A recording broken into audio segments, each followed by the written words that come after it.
Friend, इससे पहले मैंने आपके साथ इलेक्ट्रोमैग्नेटिक वेव का गामा रेज को एक्सप्लेन किया था, आपके साथ डिस्कस किए थे। आज के वीडियो में हम एक्सरे को आपके साथ डिस्कस करते हैं। एक्सरे एक प्रकार का उच्च ऊर्जा वाली विद्युत चुंबकीय यानी कि इलेक्ट्रोमैग्नेटिक वेव है। इसकी खोज 1895 में, डेट थोड़ा याद रखिएगा, परीक्षा में पूछा जाता है। 1895 में विल्हेम रॉन्टगन ने की थी। जबकि फिजिक्स का पहला पुरस्कार किस वर्ष दिया गया था? तो 1901 को फिजिक्स का पहला पुरस्कार सर विल्हेम रॉन्टगन को दिया गया था। आइए अब एक्सरे के कुछ प्रॉपर्टी को देखते हैं। एक्सरे किरणें उदासीन रूप में संचरित होती हैं। इन पर किसी भी प्रकार का कोई आवेश, धन आवेश या ऋण आवेश नहीं होता है। अब होगा क्या कि जब ये उदासीन होंगे तो इलेक्ट्रिकल फील्ड और मैग्नेटिक फील्ड से अट्रैक्ट नहीं होंगे, ना तो वे उसके आकर्षित होंगे ना उससे वे विचलित होते हैं। मान लीजिए कि यह एक इलेक्ट्रिकल फील्ड है। यहाँ से एक्सरे बीम जा रही है, ना तो वो इधर स्केलेट होगी, ना ही इधर। वह किसी भी तरफ में नहीं, स्कैटरिंग किसी भी तरफ में नहीं होगा। वह क्या होगा, चुपचाप आएगा और सीधे निकल जाएगा, एकदम पेनिट्रेट करते हुए, है ना। एक्सरे का वेव लेंथ 10⁻⁻11 से लेकर के 10⁻⁻8 तक होता है। इसकी आवृत्ति बहुत अधिक होती है, यानी कि 10⁻16 हर्ट्ज से लेकर के 10⁻20 हर्ट्ज तक यह बहुत ज़्यादा फ्रीक्वेंसी होती है। इसीलिए एक्सरे और दूसरे पार्टिकल की तुलना में काफ़ी स्ट्रॉन्ग माना जाता है।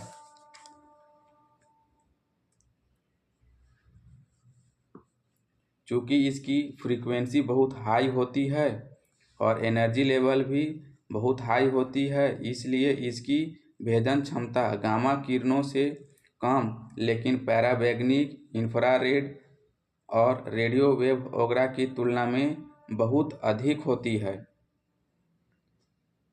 ये लकड़ी, प्लास्टिक, मानव मांस और ग्लास को आसानी से पार कर जाते हैं, लेकिन अगर हाई डेंसिटी वाला अगर बोन है, ग्लास है या फिर मेटेलिक ऑब्जेक्ट है तो उसमें वह पार नहीं कर पाती। इसको मैं आपके साथ आगे एक्सप्लेन करूँगा। जब ये किरणें किसी गैस से गुजरती हैं तो उसके परमाणु से इलेक्ट्रॉन निकालकर उसे आयनित कर देती हैं।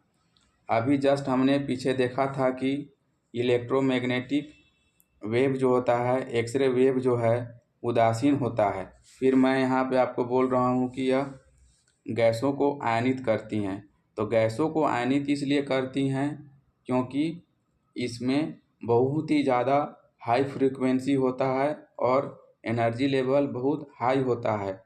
तो करते क्या है कि जैसे ही एक्सरेज के फोटॉन किसी गैस के परमाणु से होकर गुजरते हैं तो उनका उदासीन आवेश आयनों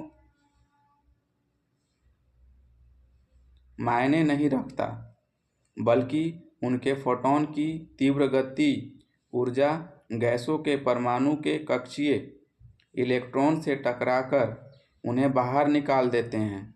जिससे होता क्या है, परमाणु अनस्टेबल हो जाता है और आयोनाइज हो जाता है। इसमें किसी भी तरीके का रासायनिक अनुबंध यानी कि केमिकल रिएक्शन नहीं होता है, बल्कि यह फोटो इलेक्ट्रिक इफेक्ट कहा जाता है।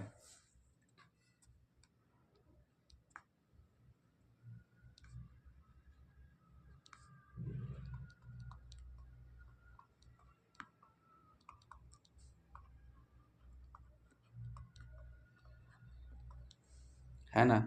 तो इसको ध्यान रखने लायक है कि यह कोई केमिकल अनुबंध नहीं होता है, रासायनिक अभिक्रिया नहीं होता है। यह एक फोटो इलेक्ट्रिक इफेक्ट है जिसके द्वारा क्या करता है, एक्सरे पार्टिकल गैस के पार्टिकल को आयोनाइज कर देता है। एक्सरे फोटोग्राफिक प्लेट या फिल्म के प्रभाव करती है, इसी कारण हम एक्सरे का इमेज बना पाते हैं। जिंक सल्फाइड या बेरियम प्लेटिनोसाइनाइड जैसे पदार्थों पर गिरने पर चमक उत्पन्न करते हैं। ये जीवित कोशिकाओं लिविंग सेल को नष्ट कर सकती हैं और अधिक समय तक संपर्क में रहने पर ये शरीर के टिश्यूज़ को डैमेज कर सकती हैं। इसीलिए बोला जाता है कि सीटी स्कैन एमआरआई रूम या एक्सरे रूम में ज़्यादा देर तक नहीं रुकना चाहिए। आइए अब हम आगे के जो था हम कैसे एक्सरे का प्रयोग टूटी हुई हड्डियों का पता लगाने में, लोहे में क्रैक्स को फाइंड आउट करने में करते हैं, देखते हैं।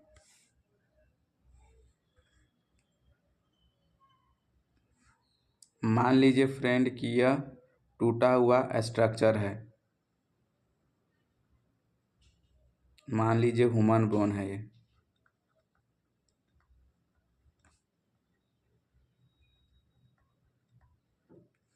होगा क्या फ्रेंड कि यहाँ पे कैल्शियम क्या होंगे, कैल्शियम होंगे, कैल्शियम की डेंसिटी है यहाँ पे, ये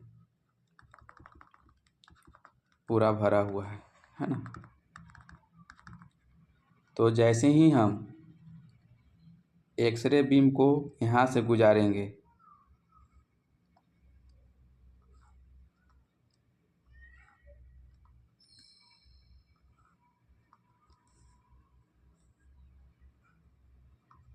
है ना, एक्सरे पार्टिकल को हम डालेंगे तो होगा क्या कि इसका डेंसिटी ज़्यादा है तो ये पूरा यहीं पे अब्जॉर्ब हो जाएगा, है ना, यहाँ तक आएगा, हार्डली खूब आएगा तो यहाँ तक आएगा।